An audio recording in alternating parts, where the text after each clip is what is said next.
Welcome to Don't Feed After Midnight. I'm Steve. And I'm choking on ice cream. That's right. Fatty, fat.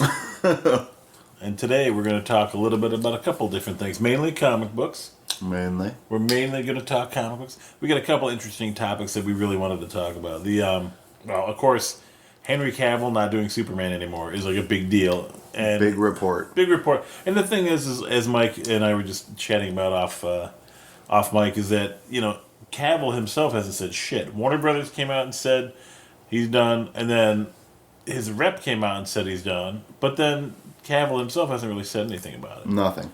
And his rep said, well, the cape is still in his closet. So and it's like, what does that mean? What does that mean? Does that mean he can be tapped later, or like... Does that mean he's going to be a cameo character while they do other characters in the meantime? Like, I heard he's confirmed for Shazam as a cameo. Well, I heard they pulled him from Shazam. They pulled him? Yeah, he's not going to be in Shazam. Oh, my God. So it's like, I don't understand it. Like, it seems a little strange. I mean, I understand. Well, I take that back. It doesn't seem strange to me at this point because of how Justice League was received.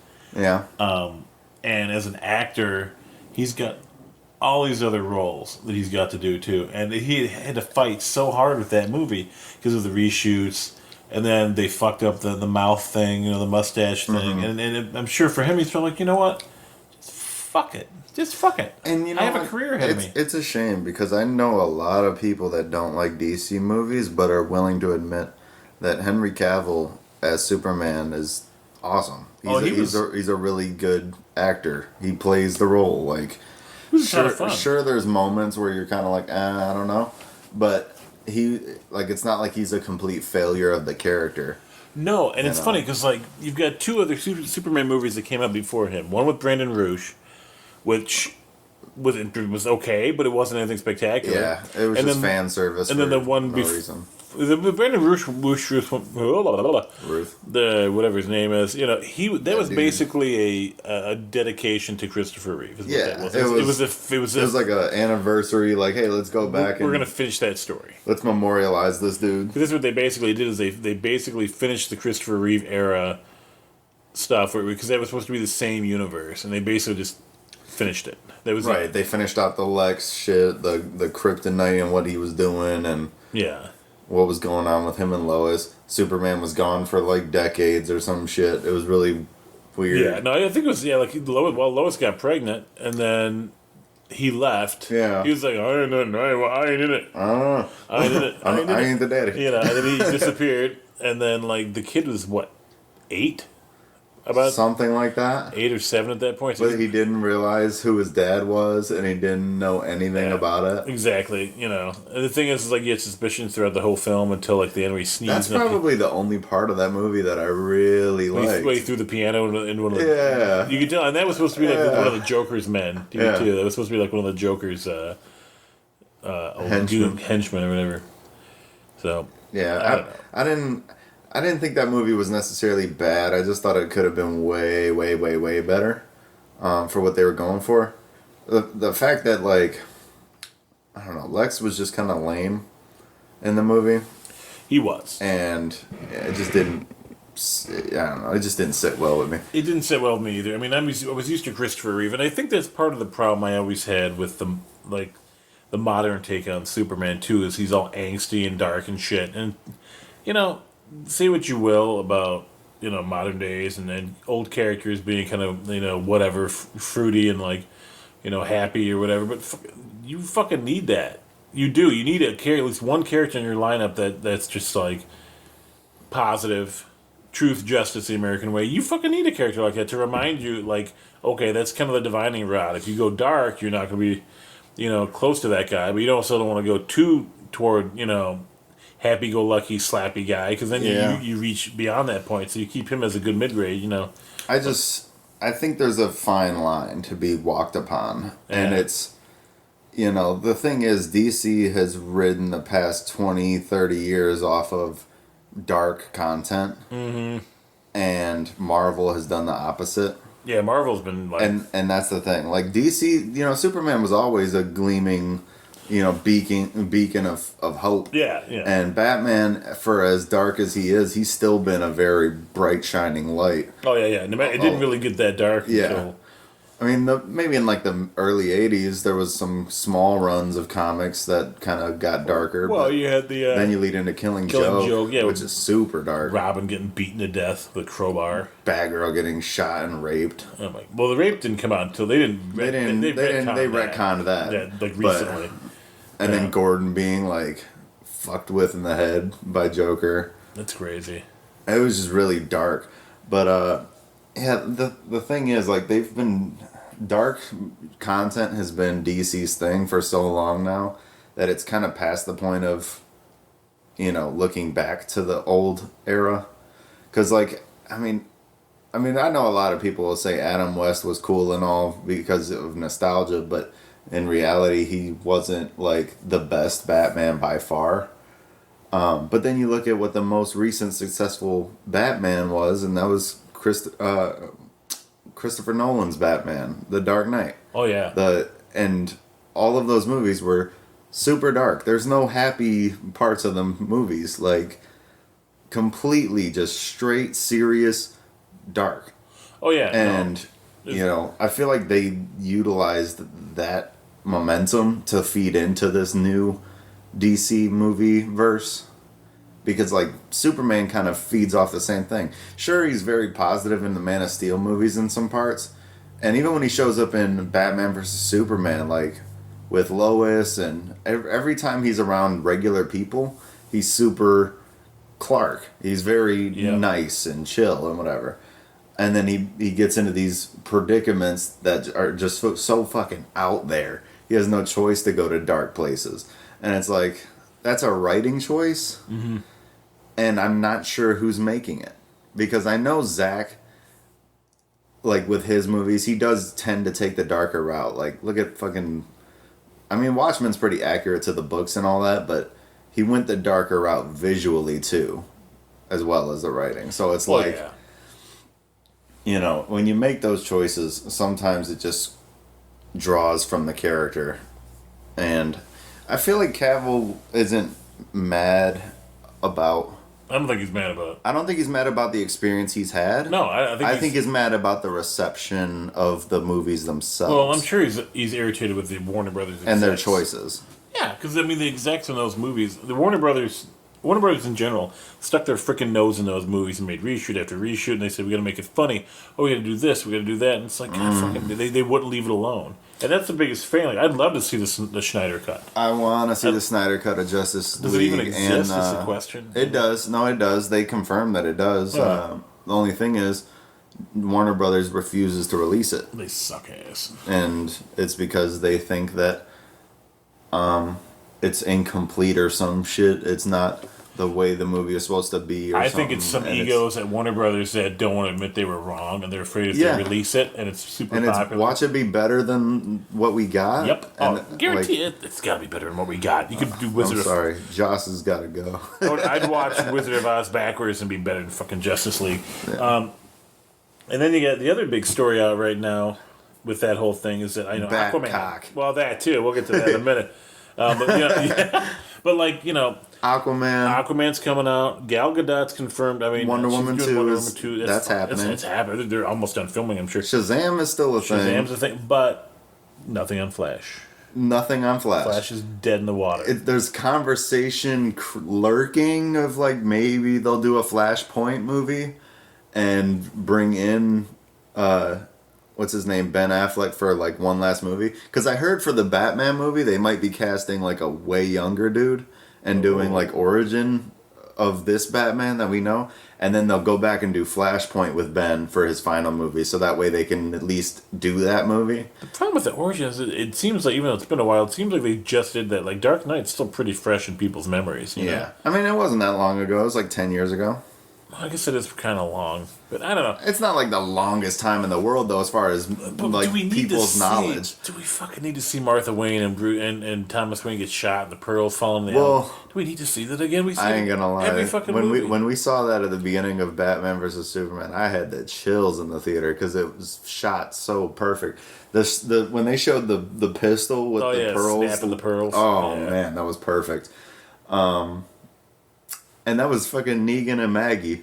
Yeah, that was Thomas cool and Martha. They look cool. so good. But it would have been better if Bruce had died and Martha turned into the Joker, like in that alternate universe. What if they start the fucking Flashpoint movie like that? Do that? You know why? Because it's killing a probably like 50,000 people read that fucking comic. Yeah. You know what I'm saying? Like, yeah. That's the problem with doing like we know about it, right? And comic book geeks know about it. We all know about it, but the fans are gonna be like, "What the fuck?" Exactly. People that just killed Bruce in the first 5 seconds. What's going on? What? That's atrocious. So a doctor's gonna be Batman? Oh, fuck this movie. And they'll go watch The Marine 2. So oh my God. John Cena, The Marine 2, better than Batman started. It's gonna be They're gonna call the movie Batman again. Again. Too many times. Rebooted again. And then the thing is, like, the Flash movie, Ezra, I can't imagine he's going to want to do it. Because fucking at this point, it's been what? Since Justice League, it's been what, 2 years? No, it's been a year. Almost 2 years. Almost 2 years. It's like a year and a half. And it's been that long since we did that review. Holy shit. Wow. And, like, they keep... Maybe it's been a year. I don't know.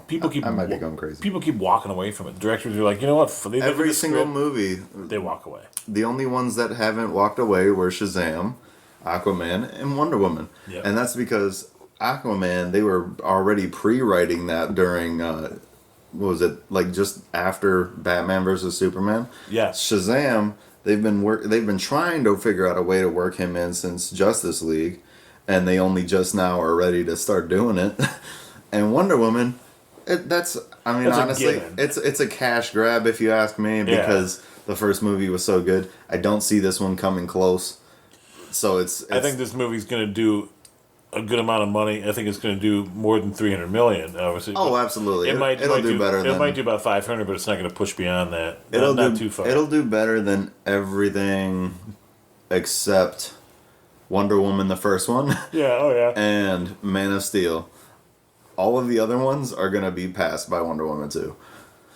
But the thing is, Ezra's doing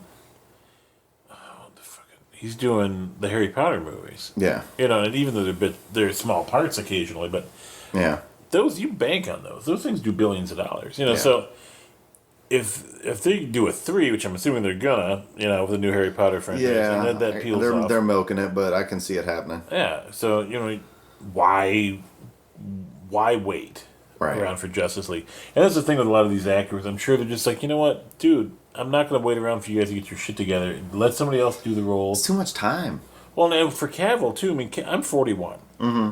Cavill's almost my age. Yeah. In fact, he might be my age. It might be. And it's difficult to stay in that kind of shape, like, epic proportional shape, like bodybuilding shape for movies, and then also be able to have a social life, act in other movies. He's got other commitments and stuff. Because you got to be working out like hardcore. You got to diet a certain way. You got to do all kinds of shit. What a lot of people don't understand is like to look like that too on camera. Like when you lift weights, you get a pump. You pump up. You're huge, and then it goes away. So before scenes, you're lifting. You're doing push-ups. In the morning, you're lifting. That morning, you're doing high reps of lightweight just to pump the blood in your muscles. So in every shot, you look like, oh, you're bulging or whatever.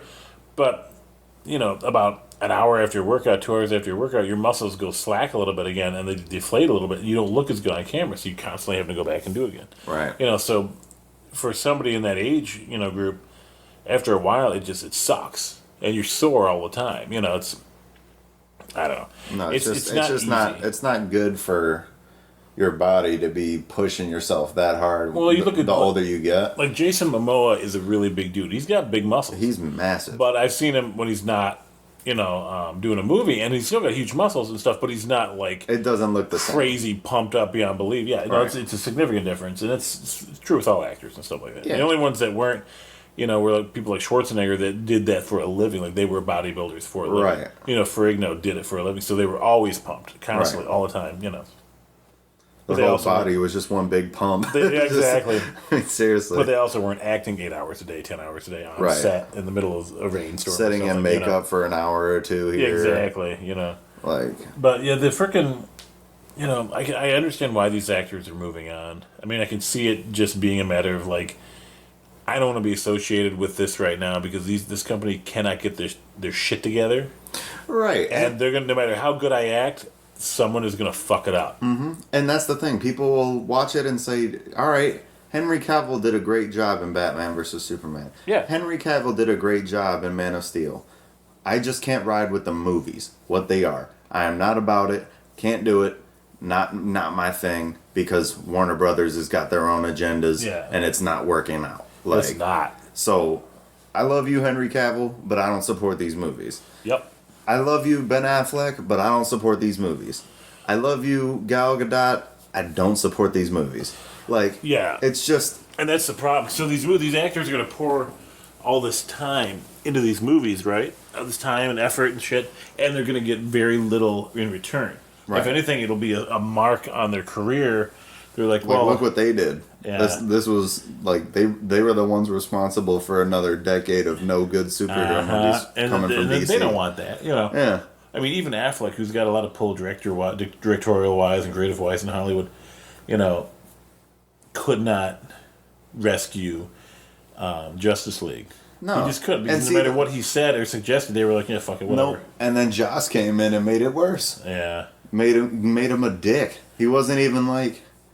and that was weird. He was unnecessarily aggressive in that movie. The way they wrote some of those characters. He was just an asshole. He was like, you know, hey, you know, what about Steve Trevor, your dead boyfriend, stupid bitch? Everybody's Steve Trevor. He's rotting in the ground in pieces. And it's like, well, you don't say that. You're Batman. You don't say that. You're not a dick to your own teammates. He talked too much in that movie anyway, if you ask me. He did. Yeah. And, you know, not to say Ben Affleck is a bad actor, but for Bruce Wayne, Batman, amongst the Justice League, typically it's the rest of the team talking all day while he's sitting there like, I got the plan already. Yep. Like, it's not supposed to be him mouthing off and then, like, talking shit to them. Like, in an Avengers scenario, it works. But yeah. Joss literally tried to recreate the Avengers 1 everybody's against each other moment.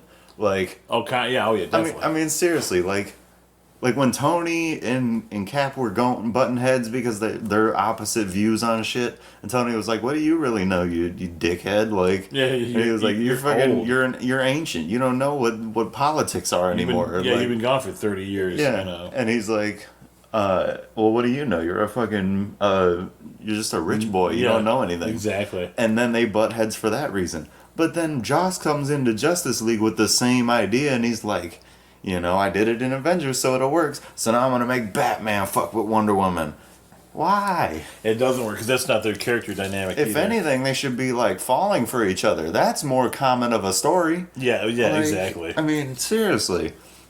I mean, Wonder Woman tends to fall in love with either Batman or Superman for some reason. That's a cliche, too, that she doesn't really big cliche. Like, oh, well, I must fall for the man. I mean, she could just as easily fall for the woman, you know. She could fall for Aquaman. She could fall for... Well, it'd be more common anyway. I mean, she's an Amazon. They didn't exactly have men. They had lesbian. They were lesbian lovers, you know. Right. But they, God forbid, DC ever touched that. You know? Right. Yeah, so we got that going on with Cavill. You know, he doesn't... And then this other thing today is, like, the Bat penis. That's the big thing. DC Dark... The DC Dark comics are coming out. And Black Label. That's what they're calling it. It's graphic and it's just stupid. It's good. It's good. It's as somebody that's been prepared for it for like the past 7 months of them telling us it was going to happen. It's good. It's actually a decent comic. It's definitely a molehill turned into a mountain by all these blogs and whatever that don't pay attention to comics. Yeah. Because I'm telling you right now, TMZ does not read comics. Hollywood Reporter does not read comics. Yahoo News does not read comics. Like, and they're all blown up. And they're all the ones saying like, "Oh, you want to see Batman's dick? Check out this." I swear to God, like I read through this comic twice and didn't even notice the dick until the articles came out. That's how not noticeable it is until you're looking for it. Is that why you were in the bathroom for so long? It was. Bruce Wayne, the veins. Batcock. Veiny. Oh, no, it's I don't know. To me, it's unnecessary. It's noticeable if you look at it. But honestly, scrolling through the comics, it's whatever. But, like, this isn't the first time DC's ever had a dick in their comics. Like, look at Watchmen. Every fucking 5 seconds, Dr. Manhattan swings on through with his monster cock. That was a blue Smurf cock. It was socially acceptable for the times. Everybody did God. it. Everybody had blue penis. Man disintegrated, but somehow maintained his 12-inch penis. Like, it was definitely it grew. He gagged it grew that. with the. He did that thing. He was like, I reformed myself. I always look this way. You just don't know. Shut up. You don't know. Shut up. What a jock. You don't know. They called me tripod. No, they didn't. But shut up. As a concept comic, it's good. It's just when people like are like, oh my god, Batman just showed his dick. I mean, he was kind of like naked for a reason. Like there's actually a contextual reason he ended up in that situation, and then he immediately puts his outfit back on and goes back to being Batman. So it's like maybe 3-4 pages of him naked, and you only see his dick outline one time in all of it. It's not even like brutal like Watchmen is, where you're just seeing veins and all that shit. Oh yeah. It's just an outline, and that's it. And you see his ass, but that ain't the first time his ass ever been shown. Dude, they draw him in spandex all the time. Anyway. Batman's ass is all over the place. It's disgusting. Ridiculous. Yeah. Pretty badass. I just think, as long as the thing with these comics is, and I'm going to read through some of them, it's as long as the focus of the comic and the writing is good, as long as the focus of the comic isn't, it's shock. Let's do shock value. Let's show straight up sex scenes and people getting sliced in half. And like, that's not the point. I'm anticipating the next comic because they've already shown the cover of issue number 2 of this comic. And it's got Harley's face on it or whatever, just like maybe the bottom half of her face. And I'm already anticipating titties. I'm preparing for it because it's the ultimate fan service. But I will say though, the whole nudity thing in the first one, it wasn't a shock value thing. Like with Marvel, shock value comes in random story choices that people don't agree with, like a Cap saying Hail Hydra. That had people posting about it left and right. Like, what the fuck? What the fuck? Why is Cap saying this? Cap doesn't fuck with Hydra. Ah. But this is more like, why is Batman naked? Because he took off his suit? Because he was going crazy? There's multiple reasons you could have that situation happen. Humans get naked at some point in their life. Is that why he took the suit off? Because he was going crazy? I think he had like a vision or something, because he's like getting fucked up all over the place in this comic because a demon is like fucking with him. It's all Constantine's fault. Constantine. But a demon's fucking with people and like hijacking people. And like Dead Man kind of, huh? Yeah. Boston. Actually, it might be Dead Man. I don't know. Really? It might Boston be. Brand? Maybe. All I know is some dude that looked like Martian Manhunter if he turned into a demon. It looked crazy. Was he interested in Trajan? I don't know. You don't even know. You're a DC boy. How do I know more about this than you do? You know old characters. I know. For God's sakes, I hate you so much. No, but it's a solid story. I was intrigued. I'm actually curious on who killed the Joker because, Joker barely ever dies ever. That's like a once in a good decade. It was Harley. It'll be Harley. I guarantee you it'll be Harley. Man, it's just, I don't know, they blew it out of proportion with this whole Batcock thing because it really wasn't noticeable until you look.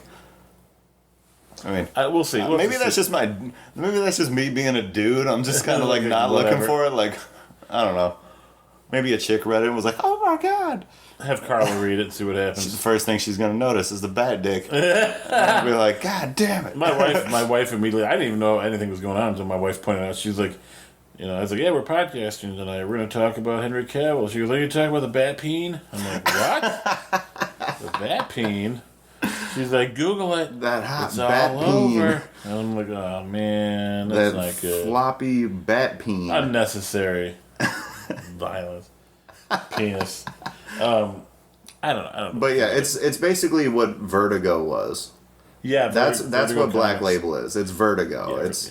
Which, I mean, I'm down with it for now, unless the story starts suffering because of it. It looks like some in Penthouse where they're just like, let's just draw nudity. Right, like if it's just nudity and shit for the sake of nudity, count me out. But There was so much good story in this comic that I was just not even giving a fuck. Well, like I'd like to see them do an issue or two with no nudity and then another. You know, just like don't make break that it the up. primary focus. Yeah. Like it's kind of like watching Game of Thrones and like every single episode is like a brutal sex scene and it's like, all right, are you guys just a porno series now? Speaking of Aquaman. Yeah, speaking of, oh my god. The first couple of episodes, you had Emilia Clarke. Poor Amelia. Getting raped on her wedding night by the guy who plays Aquaman.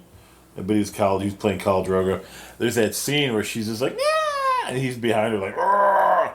And like, a fan took that screenshot, printed it out, and when she was at an event getting stuff signed, he shoved that in front of her to sign, and she had to stop and look at it and sign this picture of an image of her like grimacing, and then what's his name? Fucking Momoa behind her going, you know, like he's just, oh my god, that's funny as shit. That's terrible. That's just horrible to do. And you gotta know that's gonna happen, but I'm sure she was like, what the fuck? That's a bit inappropriate. That's so bad. That's like that guy that did Emma Watson. He got in trouble for that too. Oh man! He did that because they did a crotch shot of Emma Watson somehow, and like, it was really inappropriate. And he like shoved it. He had her to try to get her to sign it. And she like, took it and threw it away. Why would you do that? God, people are stupid. Oh, they are. No, humans are dumb. Humans, as a species, like they're just the weakest species. There's a good percentage of us that need to walk out into traffic and do us all a favor because they're stupid. Oh man! They just do really dumb stuff, like fuck around with directors while they're trying to make movies and make bad movies. Yeah, Joss. Find traffic. Find traffic. Go walk in front of it. Go find it. I've been catching up a little bit on the Transformers comic, the Unicron thing that's going on with them. We still have one issue left or two issues left, I think. And this is the reset of They're going to reset the whole fucking universe. Yeah, IDW's like, flush, because they've got, I think, at least 10 years of backstory now going. Because when Dreamwave caved, IDW bought the comic and bought the rights to it and started making it. And they did a really good job. They re-released all the Dreamwave comic shit. And for those of you that don't know, Dreamwave was the first one to put out Transformers comics since the 80s or 90s, and they looked incredible because it was like manga, anime kind of design, But the guy who ran Dreamwave, Pat, didn't pay his artists. Oh, wonderful. And then he also got caught lying and saying that it was his artwork, but it wasn't. It was actually somebody else's artwork. He had them do panels for him and draw everything, and all Pat did was color him. And shit like that. And then in a couple of cases, he flat out didn't touch the comic, and he had some ghostwriter draw for him, and then he claimed it was his. Because they had an in-house style where all the artists had to draw like everybody else, so you couldn't tell one artist from the next. So he just passed it off. Yeah, as being himself. So he got in a shitload of trouble for that. Wow. So the comic tanked because the artists were like, "We're not doing work anymore. You can kiss my ass." And his name was mud in the comic book industry for a long time. It's still mud. Anybody that knows about what happened, they're like, screw that guy. I mean, you don't do that. So Dreamwave tanked. IDW bought the Transformers license and all that, and Visionaries and G.I. Joe and all that shit. And they re-released it. They've been going strong. They have like 2 or 3 different series going on at once. It's been going on a long time. But the thing with the Transformers is they have a bad habit of, you'll let 1 or 2 writers sneak in that think the Transformers have to go to the inevitable end with, they wake up on Earth, they fight for a while, Optimus Prime fights Megatron, and then Unicron comes and Optimus Prime dies, and then Rodimus, Prime arises and becomes the new Prime or whatever, and they think that's the way it has to happen. It's happened a couple times in different series, and it's unnecessary. So Dreamwave or IDW for the longest time pushed it off. Mm-hmm. They pushed it off. They were like, no, fuck it, let's just have some adventures with these guys. They're immortal robots. Let's just because then they did backstories going back millions of years. They had lots of fun or whatever. They kind of switched up the Earth origin story a little bit of them waking up on Earth, shit like that. They didn't actually wake up on Earth, but somehow for some reason, they kind of got in their heads like, okay, we need to wrap this universe up and start from scratch. I don't know if it's because they've done a lot of stuff over 10 years, and the writers are getting sick of it, or if they're losing some of the core writers, and they're like, well, you know what, we need to start from scratch. Let's just fucking do it. I wonder if they got more ideas for a new universe. Yeah. Yeah. And they're just running out of ideas to continue this one. Because they've written themselves into really weird corners. They wrote Megatron. Megatron gave up the Autobot, or gave up the Decepticon caught, after the umpteenth millionth time of trying to destroy everything, and learned the error of his ways, and frickin' became a goddamn Autobot, and became a good guy, and then, it was really strange. And they introduced, like, a lot of different characters that existed, before in toys and comics and stuff like that, and they kind of twisted backstories. They had Megatron and Galvatron both existing as two different characters. They had Bumblebee and Goldbug existing as two different characters. And in the original series, of course, Bumblebee became Goldbug after getting destroyed. Yeah. Megatron was destroyed and became Galvatron. So it's interesting to see them kind of do that. But they've also, like Megatron was shunted into an alternate reality. So he was completely off the table for the writers, so they couldn't use Megatron anymore. Oh, and wonderful. That became kind of weird. And they kind of wrote themselves into these weird corners that you could have written yourself out of, but it's like, why bother? Right. I think at this point they're like, you know what? They did the Visionaries, an old '80s property, it's a cartoon called Visionaries. They introduced that. They have G.I. Joe. They had Mask, the old Mask cartoon. So they had a bunch of stuff. Oh yeah, no, big time. And it's kind of interesting that they brought all those kind of aspects together into one comic universe. Almost like they did with the Monsters universe with Godzilla and King Kong. Yeah. It's the same general idea. And even Star Trek and shit, which also exists in a similar vein, similar universe. Kirk and Spock and all them. So it's kind of cool that they did that, but I see why they're going to do it. I mean, they're going to basically flush it down the toilet. It's going to reboot with the same characters. But then they've got a completely fresh palette to work with. There's no roadmap, Yeah, they can do whatever they want, really. Because they did a lot of weird stuff with Earth and stuff, too. Where, like, the Earth was destroyed constantly, I don't know. It was. It's a bit much. It was insane. The Decepticons won, they took humanity to task, and they killed billions of people. That's awesome. It's crazy. It's what you always wanted to happen anyway, And they did fun one-shots like Mars versus Mars Attacks versus Transformers. They did that old movie, Mars Attacks. Yeah. But then the Autobots were there when it happened, so the Autobots and Decepticons helped fight it off. It's kind of funny. That's a bit much. So that's happening. And then I've also been keeping up with the Star Wars comics. The Vader comics have been really good lately, too. They've been wonderful. With Vader, and they just flat out just murdering the Inquisitors and then he went to, like, Palpatine gave him Mustafar. Yeah, they explained why his castle's on Mustafar, that lava planet for people that don't know. And there's a cave there that has a really strong attunement to the dark side of the Force. And when he's in the cave and he meditates, he can see the future, the past really clearly, and he can kind of touch, see what's going on even day to day. Like he can see if somebody's plotting against him, he can see it. Right. Even if he doesn't know their faces, he can focus on the plot, and the Force will show him what's going on. It's really fucking cool. And that's why he's going to build his castle there. And it's kind of cool because it's they go through that whole story with Palpatine telling him to go do something, and Vader was just like, no. No. He flat out said no to him. And it's the first time that Vader's ever said no to the Emperor. Ever. And the Emperor, instead of being pissed about it, was kind of intrigued, like, okay, why? Why? What could possibly be so important that you don't want to do what I tell you to do? He's like, I want a world. That's so cool. And it's pretty sweet. So he gives him. It's actually kind of different from what I would have expected because, like, you would think Palpatine would have given him a world anyway, just so he wouldn't, like, turn on him so soon. Like, and that's the thing. He needs a place to let his rage and frustration out, not around anyone else, because he kills everybody around him all the time. Literally everybody. He's a murder machine. It was like this. It was like that scene in the one comic where it's like, really, my friend, I swear, if I just let you go, you would just kill the entire universe. You would murder everyone. And Vader's just sitting there like, yeah. That sounds about right.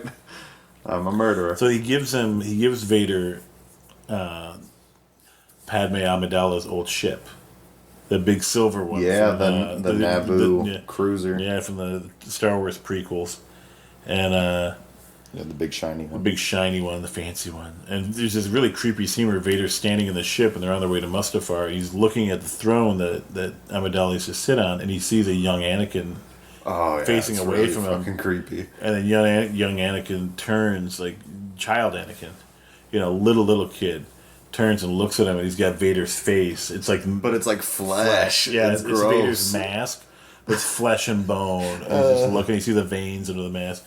It's creepy as fuck, and that just, I think, goes to show more that Vader's really purged Anakin almost completely from his system, because even his memories. Yeah, it's really he's like got the mask. It's a tormented soul at this point. Yeah. Like, but it's really, really creepy. But instead of keeping the ship pristine and shiny, he goes through the atmosphere with Purposely turns off the shields. Yeah, so he goes through the atmosphere and just burns the fuck out of the ship. So the outside of the ship, when he lands, is pitted and scorched and just melted. Basically, just like he him. is. Yeah. So it's a reflection of who he was, or who he is. So I thought that was kind of fun. It was neat. In the Star Wars comics themselves, the primary Star Wars comic, you've got, like, it's between A New Hope and Empire Strikes Back. So you've got really fun little adventures going on. They can't go too long because you have to have Right. interaction. But, you've got, I don't know, kind of funky things going on. Like, there's some things that happen, I'm just like, well, like, at one point Han gets into an X-Wing, and he and Luke are fighting off the Imperials, and Leia's on another ship, and she steals a TIE fighter, and of course it has to be them that encounter her. Right. They almost shoot her, but then they decide not to because they got a feeling, and it's just kind of like, oh man, I don't know how I like that, because Luke would know.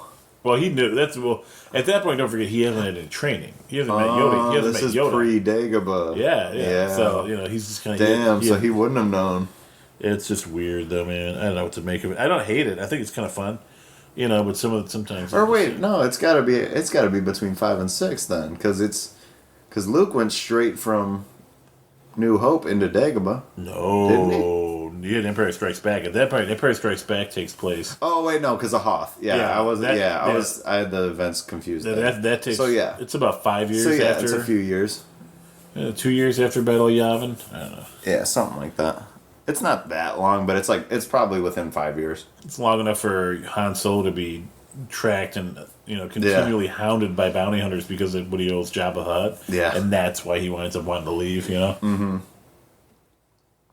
Yeah, because anytime he's with the rebels, he's got a target on his back. Exactly, because they know exactly where they are.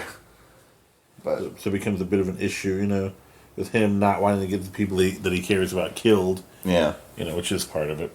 And the Poe comics have been pushing forward with post Last Jedi content, and it's mostly for the past 4 issues focused on his Black Squadron. Yes, because he's Black 5, but he has 4 to 6 other members that were just left, untouched in Last Jedi. They weren't even in the movie.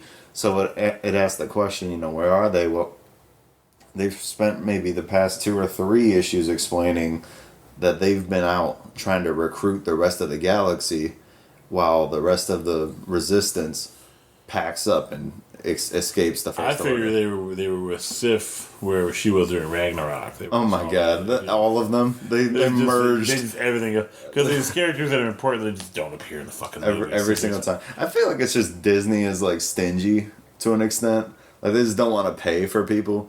Because at least half of Black Squadron are semi-famous. There's the Asian chick, she's Colleen Wing on Iron Fist. She's I forget what her name is, but she's really cute Asian girl. Good lord, I'm drawing the biggest blank right now. But she's adorable, and she's a actual semi-famous actress. And I feel like Disney just didn't want to pay for an extra person with a contract. And then there's the guy that's is it Snap Wexley? I think. He's like the relative of Elder Wexley. Oh my god, no. But yeah, like all these characters are real, like real deal, at minimum B-list actors, and I feel like Disney just doesn't want to shell out for that. Yeah, I think that's part of it too. You know, because these stories they tie in well enough to where yeah, that probably was an idea before the movie came out. Like so, they aren't just retconning. Like it would make sense that the Resistance would want to push a narrative as soon as Starkiller Base is destroyed. Oh yeah. You know, get the rest of the galaxy on their side after they just took out fucking 7 planets, took out the entire Hosnian system. Like, but they're getting fucked up. The last I seen, like one of the team literally just got murdered. It was fucking crazy, because they went to some planet where there was this Jabba-esque character, big gangster leader, who was under attack, and he totally swindled Black Squadron. But it's been solid storytelling. I hope they get to a point where they start doing Rey comics. That'd be kind of fun. Or maybe Finn comics. I think the problem with that is that the, I don't know. I mean, they can't. They're kind of limited, I think, because there's so much shit going on. That's Jessica Henwick, by the way, is the actress. That's her name? Yeah. Yeah. Because they have to tread so lightly because these movies, they seem to change so much nowadays. You don't just write a script and call it done. Right. They just write and rewrites and rewrites and rewrites. And just done over and over. People putting their fingers in the pie and doing this. And as somebody walks by and goes, I want her hair to be blonde now. Oh, they got to be blonde now. You know. See, that's the thing. I feel like the writers of these comics should at least have some kind of input in the writer's room for the movies. So that way when it comes time to write these comics, they don't fuck it up. Because if you look at the early Poe comics, there's a lot of teachable moments for Poe. Yeah. Where Leia's like, you're doing it wrong, do it like this. You're doing it wrong, do it like this. But then when you watch the movie, it's like those lessons never happened. And you gotta think like, somewhere along the line, the writers weren't aware that they wrote what they did. Like, one writer wrote one thing for the movie, and then this guy wrote his comic and didn't see the movie yet. Or this guy wrote the comic based on some shit he believed 6 months ago before the movie came out. It's true. And it's like, it doesn't tie together well. Like, the whole Poe not being a leader thing, and he should be, that Leia was pushing on him in Last Jedi, they already touched on that. Like, pre-Starkiller Base. Like, it was already an established thing that, like, he was a hothead, and she was teaching him that. Then the Last Jedi shit happens, and he's already right back to being the same dude, and it's like, you weren't paying attention. Yeah. Like, I mean, come on. But, I mean, other than that, the Poe comics have been really consistent. I like him. I like the design of the Poe comics as far as like the art and the colors. I'm glad that he's taking a more obvious hero role than being the Han Solo. Sometimes I'm a hero, sometimes I'm a badass. Like, yeah, you know, he's just trying. He tries to do the best he can. The problem with, I think, with the way they had Poe, you know, they nailing down the Poe Cameron characters, that they had to finally figure out that he wasn't doing shit just for attention and for glory. Yeah, you know, not consciously anyway. He was doing what he thought was right, and he didn't care what else anybody else said. yeah, because he was right. They tried to drive it home like a couple times in Last Jedi that he's not doing this to be like Han, the big show off. That's like, I'm the best. You can't tell me different. Yeah. He's truly trying to be what he should be, but it didn't work out at first. I mean, the whole fucking fleet damn near died doing what he was doing. Like, all of the bombers gone except for the one, and I think even that one died. Oh no, yeah, she died. That was majority of the girls, it was the one. Rose's sister. Yeah, she dead. She dead as hell. Paige. She got caught in the explosion. Yeah, and then like only like one A-wing survived, and and then she got blown up shortly after, and then like a couple X-wings, and then the rest of Black Squadron is off in another part of the galaxy. So yeah, doing shit. So because of Poe's hubris, that like they lost the entire fleet. And now they were just down to the Radis and a few other medical ships. Yeah, that was it. And it's like, you know. But I think they probably had other ships somewhere else. I thought, but oh, they probably did. Well, you know what? No, they didn't, because they said that was the last of the Resistance. That was the Resistance. So they probably didn't. Maybe that whole fleet was at that planet. Yeah. You know. Yeah, and the only exception is the secret mission of Black Squadron, and that's, I feel like that is a retcon, but at the same time it could have been something JJ kind of envisioned for them. Because the New Republic fleet was destroyed when the Hosnian Prime. Yeah, because they shifted where the rule. Where instead of having everything in Coruscant all the time, the Imperial Palace and all that shit. Yeah, because Coruscant was kind of like it's kind of a lost cause. Yeah, well, it was fully Imperial for a full 5 decades. Well, it's changed hands so much anyway over the years. You know.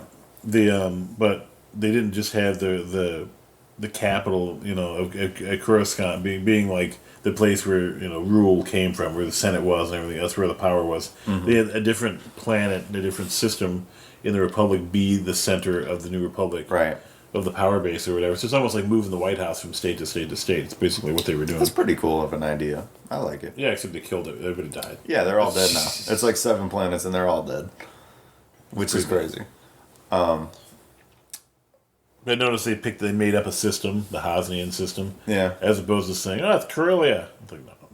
Somebody might want to use that later. It'd be kind of annoying if they took out, say they took out Dantooine or something. Oh yeah, come on, man, that shit's got pedigree. It's got pedigree. They took out Tython. I'd be pissed.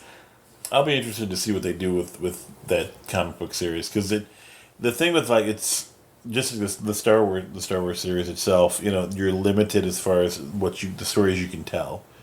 Yeah, because eventually you might be bumping into somebody else. You're gonna run out of time. Mm-hmm. Anytime you do a story between movies, that's your beginning and end times. You're limited. Right, like you can't have 1,000 stories between episodes 6 and 7. You can't have them going on adventures for a solid month when the movie takes place a month after. Right. So. Well, I'm excited for Jon Favreau's Star Wars show though. Because it's gonna be live action, and it's gonna have Game of Thrones budget. That's one where they have young Boba Fett and Dengar. Old Dengar teaches Boba Fett to clean his rags. It's gonna be great. It's just this poor kid crying, going, "I don't want to unwrap your rags." Dengar going, "Unwrap my rags. You gotta wash out my ass." Oh my god. But it's supposed to be set in early Resistance era, so. I don't think we have word on if it's going to be Resistance or First Order based, but they said it was going to be in between 6 and 7. So, hopefully, what Jon Favreau does is confirm the canon concept of Boba surviving. So, because we haven't had a visual confirmation of Boba Fett since Jedi. Exactly. Because, everybody that read the books and things like that, we all believe that he's alive. Oh, he clawed. Yeah, that he exploded the Sarlacc from within and climbed out or whatever. Because he still had a ton of weapons on him. Right. Just because his jetpack blew out doesn't mean anything. Unless the Sarlacc literally chomped him into death, which it doesn't do. It just kind of swallows and digests. And I think he still had the missile on the end of his backpack. Yeah, he didn't use it. And he had a couple thermal detonators. Sure, he's fine. Yeah, he's always got some backup. But, it would have been nice to get some confirmation in movie. Even if it was the deleted George Lucas cut, it would have been cool if they showed that. The thing is with Lucas writing the next one and directing the next one, or whatever he's doing, is that it's going to be epic.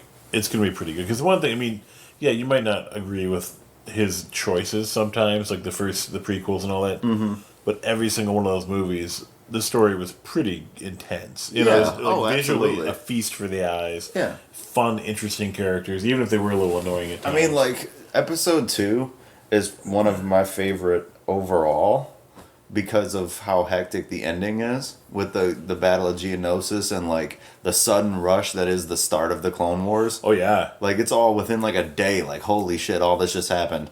Mace Windu just sliced a dude's head off. It was sweet. Oh shit. That's Boba Fett's dad. Yeah. Oh shit! And then I really wanted that head to slide out of the helmet when the kid picks it up. He picks it up. He puts his forehead against the helmet. And that would have been so bad. I laughed so hard. Scarring. But scarring. Yeah, that movie starts off with fucking an assassination attempt on Padme. Oh, that's right. And then they blew up the ship, and and then they almost assassinated her again with the worm. That's right. That was nasty. The Zam Wessel or whatever her name was. That bitch got her own comic book too. Did she really? Oh, God, they do a comic for everything character everything in that series. You fart in that movie. They're like, we got a whole backstory for you. Here you go, Gaseous Maximus. That's why I'm trying to become an extra. Just one little. That's retarded. Get a whole series. Money for life. It's crazy. So you get a lot of fun comics to work on reading right now. There's interesting things going on. The Superman comic I've kind of given up on a little bit. The same thing with the Thor one. The Thor comics I've tried to read a little bit. It's just too much. They restarted it. He's still missing a hand. Jane Foster is no longer Thor, but she's getting better. She died and they brought him back, whatever. But Thor doesn't have Mjolnir anymore. I'm curious to what happened to her then. I want to find out what that story is. I read it. It's okay. Like the problem is every time she became Thor, the Asgardian magic cured or purged her system of all impurities, right? Yeah. But when she goes back out, when you're going through chemotherapy, it's injecting impurities into you to destroy the cancer. Yeah. But because the cancer was part of her body, when she became Thor, it enhanced the cancer and got rid of the chemotherapy. So so when she would leave out of being Thor, she'd be fucked up. Yeah, exactly. The cancer would be amplified. After a point, it finally metastasized. And yeah, I mean, everybody that followed Jane Foster Thor knew that at some point she was gonna die. But that was the whole reason they did the character, was because it's gonna be limited. Oh, yeah. To how much time she has left.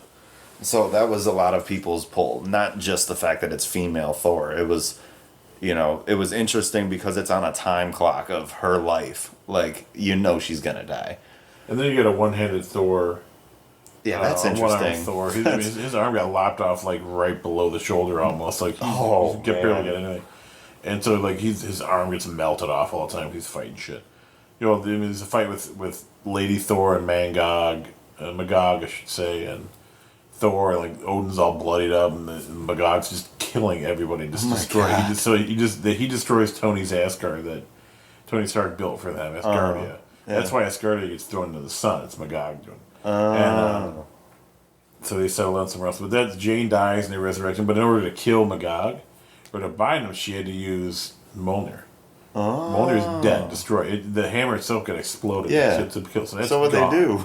It's gone. So the beginning of the new Thor comic, Thor #1 in 2018, has him facing off. Basically, when Asgard blew up, all the weapons and artifacts got thrown all over the planet Earth. So they had to go track them all. Thor's going down to track them all down, and the Asgardians are out there trying to gather them all. So Thor's one of them landed near the Isle of Sidorak or whatever, the Juggernaut, Yeah. his patron deity, the Satorak, the demon Satorak, lives. So he goes in, and Thor has to face the new improved Juggernaut, who's way more powerful than he used to be. And his hammer, he's just this dwarf making hammers for him to replace Mjolnir. And he's trying, these different enchantments, different hammers.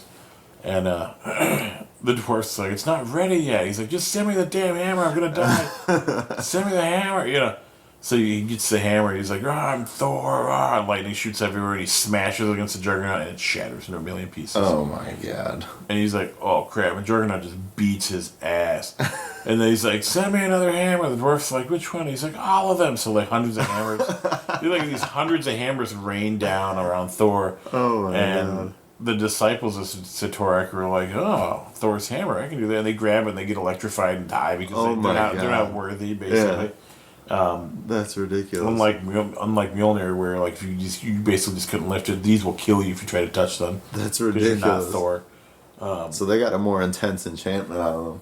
And it's not just simple worthiness; it's death worthiness. So by the end of the comic, Thor's used all the hammers. He broke all the hammers except for one of them. Oh my god! And that's the one he's using right now. But it's funny as shit.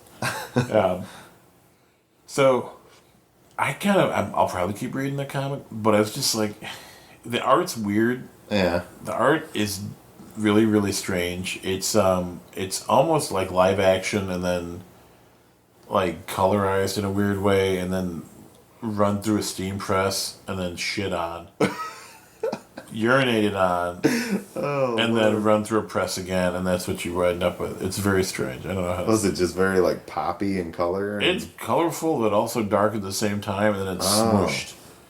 Like the lines aren't clean, so like somebody's face, the flesh tone of the face bleeds into the next part of the background behind him and shit like that. It's very strange. I don't know how to describe it. Basically, somebody colored outside the lines and did acid while they did the comic. Yeah, so I'm reading that right now. It's kind of cool. That and the Star Wars comics are nice. The Darth Vader comic is probably my favorite. Yeah, it's been the most consistent of all the comics I've read. I really dig it. I dig the fact that they had, the ghost of Padme basically come talk to him, and he was like, she choked her again. She's like, Anakin. He's like, Anakin Skywalker's dead. I killed him. It's so fucked up. I was like, whoa. He's like, I am Darth Vader. I was like, oh, damn. That's pretty sweet. Yeah, it's been my favorite go-to for probably a year now. It's been consistent. Now, did you ever read Gwenpool when it came out? No. It was kind of a funny little comic. I think it's only like 20 issues or something, or 15 issues. What's the story on her origin? She comes from our universe, and she winds up in the comic book universe, and she's aware of everybody. Like, there's a scene where she's... So that's why she breaks the fourth wall, because she's from our world. Yeah. So when she and Deadpool meet, it's hilarious, because they both know Deadpool recognizes her as who she really... Well, he recognizes that she's another fourth wall breaker, and he's like, oh!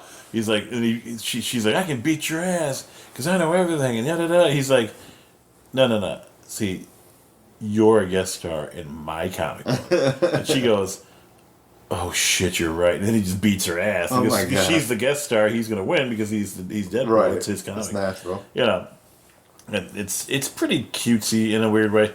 It's a little dark and twisted in spots, but it's I like it. I mean, there's a scene where she's fighting. She's basically a gun for hire. Yeah. And she bumps into Miles Morales on the subway, and she's looking at him, sitting across from him, looking at him. He's looking at her. He's like, "What?" She goes, "I'm a big fan." He's like, "Of what?" She goes, and she makes this sign like the web shooters, like thwip, yay! She gives him the thumbs up. He's like, what the fuck? He stands up and walks out. Oh my she God. comes out after, and he grabs me, throws her on top. He's like, what the hell? She's like, I'm just a big fan. He's like, ah. And she does the same thing with Thor. Like, she's fighting Lady Thor with a couple of guys, and they're all getting their butts kicked, and she's like, oh God, what's her name? She's played by Natalie Portman. She goes, Jane!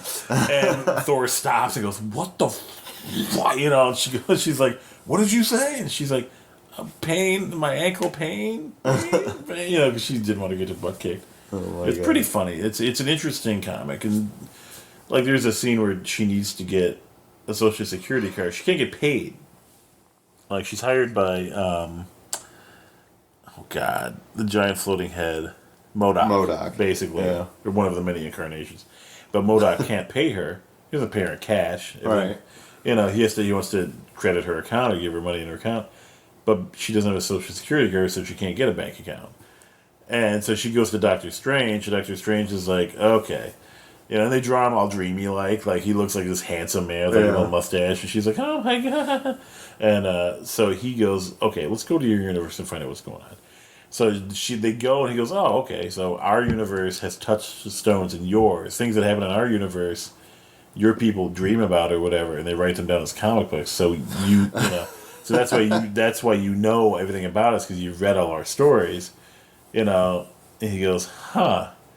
He goes, Benedict Cumberbatch. I can see that. It's kind of funny. That's awesome. It's great. It's a really fun series to read. I mean, she goes after Doctor Doom, and Doom is like all nice guy, nicey. And she's like, I need to kill you. I need to make a name for myself, but you're nice. He's like, yeah, I'm really kind of trying to help people nowadays. I'm not being a jerk. She goes, no. Oh, fuck that. And she grabs him and tears him in half. And God. And an evil Doom from like the 80s is there. And she goes, that's more like it. And he's like, bah! And shoots her with a gauntlet ray or whatever. And then the other Doom is just like shredded into pieces of paper, and he slowly starts forming back.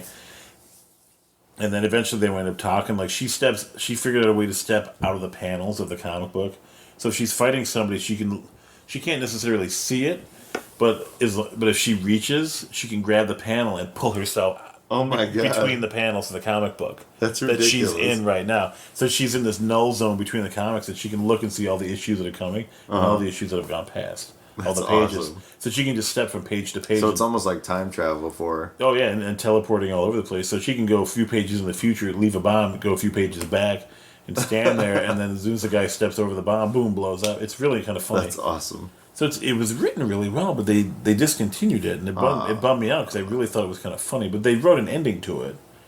Oh, well, that's... That's somewhat salvageable. They had her future self... come back in time being chased by Miles Morales, who at that point was like 30, and all this stuff goes on. Her future self as a major supervillain because she's tired of putting up with people's shit. Right. So she just starts killing everybody, and she literally slaughters everybody because she knows all their secrets. Oh my god. And then, but she's like, you learn all these different tricks and stuff. Like for instance, and she shoots Miles Morales and kills him. Holy shit. Blows a huge hole in his chest and he falls dead. She's like, fucking just kill Spider-Man. Her younger self is like, you can't do this, not right. She's like, don't worry. Her older self's like, don't worry about it. It doesn't change a thing. She's like, what are you talking about? And then this big voice booms out of like everywhere. Goes, Gwenpool cannot kill Spider-Man. And Miles pops back into existence again with no memory of what happened. What the hell? Because the creators of the universe are like, no, you're not killing Spider-Man. Right. You know, so and that's what the evil Gwenpool is like, kind of also about, is finding out who the fuck those people are. Yeah, are they somebody like her from our universe? That's, you know, is it just the publishers? Is it Stan Lee? Right. Who is it? You know, it could be anybody involved with Marvel Comics. So it's kind of funny, you know. But they cut the series short. It was done. That's a shame. They may not have been a big draw for it, but it was a lot of fun to read. Like it was pretty freaking funny. Like she calls out Batroc the Leaper, who's training her, and he goes. She finally admitted to him. She goes, "Look, you guys are all comic book characters. That's why I know all your stuff." You know, he's like, "Yeah." He's like, "Whatever." But she goes, "What did you do before you fought Captain America?" Think about the first time you fought Captain America. When was that? He goes, "It was about 10 years ago, 20 years ago. We fought all." She goes, "Okay, what did you do before that?" He goes, "I was." Oh my god. And he has no memory beyond that point. Because he didn't exist. He wasn't created until the 1970s. No origin. No nothing. Because no one ever wrote an origin story for him. Right. Nobody knows, you know, it's like he doesn't have any origin beyond that. So before that point, he gets all depressed. He's like, oh my god. You know, like, I have to have some kind of, he's like, it's just really funny. That's awesome. It's well done. If you guys... you know, want to read a fun comic book, read the Gwenpool series. It's pretty neat. And my friend Jay Fosgood, who's a Marvel artist, he actually worked on Gwenpool. He did a cover for one of them. He's the one that does the Fraggle Rock comics and things like that. Jay's a good guy. So, you know, read Bodie Troll. Bodie Troll's a good comic. But, you know, it's funny because Jay, you know, the only reason I knew about Gwenpool at all is Jay had shown me a cover he did that Marvel bought, and then, you know, and I was like, what's a Gwenpool? At first I thought it was Gwen Stacy.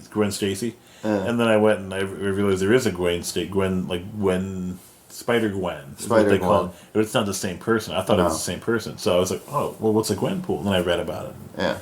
I caught up on it, but I was like, oh. It's kind of weird, though, because Spider-Gwen and Gwenpool don't look that different in costume design. They do not. The same color scheme. Same color scheme. It's just one of them is Spider-Man and the other is Deadpool. I think one of them. I think it's the same artist doing both comics. I think it's what it is. Very possible.